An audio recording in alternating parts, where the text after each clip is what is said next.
بات کر لیتے ہیں کچھ ذرا کراچی ایئرپورٹ کے حوالے سے بھی اور وہاں پہ جو ناقص انتظامات ہیں اور مسافروں کو درپیش مشکلات ہیں اس کے حوالے سے بھی. تو کراچی ایئرپورٹ کا بھی آپ کو جانا ہو, چاہے آپ ڈومیسٹک فلائی کریں یا انٹرنیشنل فلائی کریں, ایک تو ایئرپورٹ کے اندر گھسنے سے پہلے آپ کو ایک تو گاڑیوں کی قطار مل جائے گی, اس کے بعد پھر انسانی قطار ہوگی, اس کے بعد پھر جب آپ اندر جائیں گے سیکیورٹی چیک فرسٹ والا کروا کے تو کاؤنٹرز کے باہر آپ کو لمبی لمبی قطاریں مل جائیں گی. اور وہاں پر جو خاص طور پر جو رش ہے وہاں پر بدمزگی بھی شروع ہو جاتی ہے, پیسنجرز آپس میں لڑ رہے ہوتے ہیں, کسی کی فلائٹ ڈیلے ہو. اچھا فلائٹ ڈیلے والا یہ دن اگین کے مسئلہ, خیر وہ تو ایئر لائنس کا مسئلہ ہے, بٹ صورتحال ہے نا اب یہ معاملہ جی پہنچ گیا قومی اسمبلی اور جو حکومتی اتحادی پارٹی پیپلز پارٹی انہوں نے امیگریشن کے نظام میں تاخیر, مسافروں کے ساتھ جو ناروا سلوک ہے اس پر احتجاج کیا. شازیہ مری نے کہا جی کہ سول ایویشن اتھارٹی کی نااہلی کے باعث جناح ایئرپورٹ کا نظام مفلوج ہے, خستہ حالی کا شکار ہے. ایک شکایت اور آ رہی ہے جناب, وہ ہے ٹرالیز کی. ٹرالیز مسنگ ہے اور اگر ٹرالیز کی ڈیمانڈ کی جاتی ہے تو پھر اس پہ پورٹر جو ہے وہ پیسے بھی لیتا ہے. اب لمبی لمبی قطاریں, اور آپ کو پتہ ہونا چاہیے کراچی کا جو ایئرپورٹ ہے دا بزیسٹ ایئرپورٹ آف دا کنٹری, یہاں پہ بہت ساری فلائٹس کا آنا جانا ہے. تو یہ تمام تر صورتحال ہے. بالکل جناب, تو اس کے حوالے سے بات کر لیں گے ہمارے ساتھ. اچھا اب یہ بتا دیں آپ کو کہ ایوان میں شازیہ مری صاحبہ نے بھی خوب اس بات پہ احتجاج کیا اور اپنا احتجاج ریکارڈ بھی کروایا. تو ہمارے ساتھ موجود ہے اس حوالے سے بات کرنے کے لیے امین الحق صاحب. امین الحق صاحب سے بات کر رہے تھے, گفتگو پہ وفاقی وزیر بھی ہیں. امین الحق صاحب, یہ کیا معاملہ ہے, مسافروں کو کن مشکلات کا سامنا ہے اور کیوں اب یہ مسائل بڑھتے چلے جا رہے ہیں کراچی ایئرپورٹ پہ, خاص طور پر فیس آف پاکستان ایویشن ہے کراچی ایئرپورٹ, سب سے بزیسٹ ایئرپورٹ ہے. باہر سے کوئی شخص آ رہا ہے پاکستان میں, کیا امیج لے کے جا رہا ہے کراچی ایئرپورٹ سے؟ اچھا صدافر صاحب تھوڑی سی تصحیح کر دوں, میں وفاقی وزیر نہیں ہوں, میں پہلے آئی ٹی منسٹر تھا, اب نہیں ہوں, اب میں چیئرمین اسٹینڈنگ کمیٹی ہوں. اچھا سب سے اچھی بات صاحب آپ ٹھیک ہے, thank you very much for that.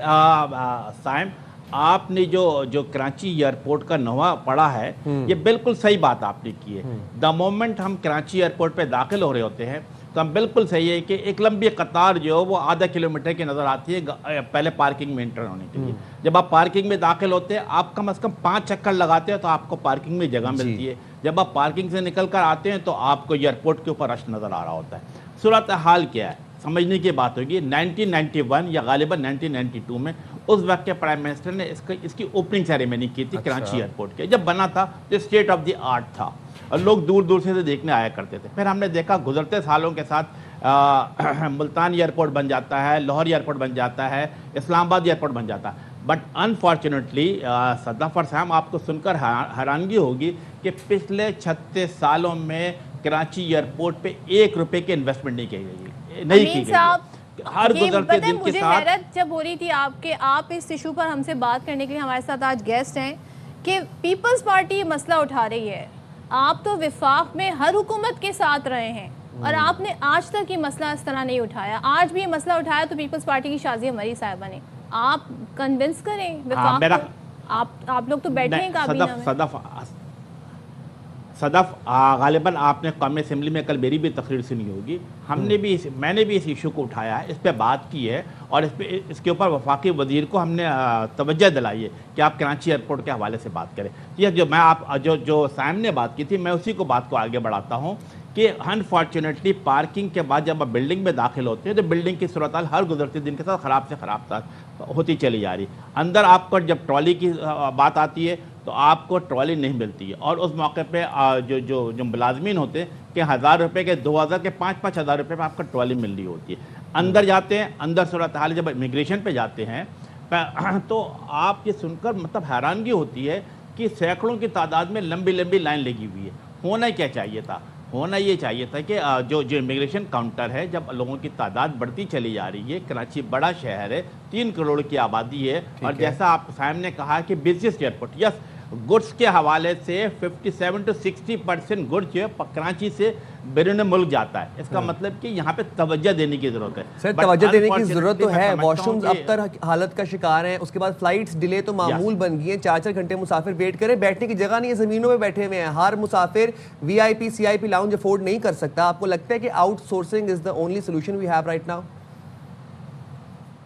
سائم یقیناً آپ نے اچھی بات کی ہے. پہلے ہم دیکھتے تھے کہ یہ پہلے ایک ادارہ ہوتا تھا سول ایویشن اتھارٹی, اس کو بائیفریکیٹ کیا گیا غالباً اب سے سال 1.5 سال پہلے.